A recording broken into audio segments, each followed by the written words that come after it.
ప్రభు స్పష్టంగా ఆ రాత్రి నాతో మాట్లాడి దర్శించి ఒక దర్శనంలో ప్రభువే తన చేతులు రెండు నా మీద పెట్టినట్టుగా చూపించారు.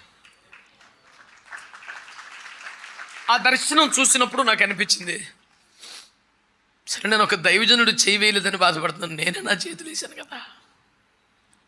ఒక ఓదార్పు వచ్చింది, ఒక ధైర్యం వచ్చింది. సర్లే ప్రభా, నువ్వే చేతులేసి ఇంక నాకు కరువేంటి, చాలయ్యా. ఇప్పుడు కదా నెంబర్ 1 పొజిషన్కి వచ్చానని చెప్పట్లేదు నేను. ఎప్పుడు ఒక కొరత, దుఃఖం, దిగులు ఉండేది. అలాంటి నన్ను గట్టిగా 100 మంది సంఘం లేని నన్ను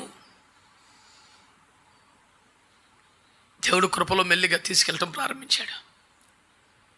ఈరోజు IFJ విజ్ఞాపనోద్యమంలో నాతో కలిసి మోకరించే దైవజనులు కనీసం 3500 మంది సేవకులు ప్రభు నా చేతికి అప్పగించాడు.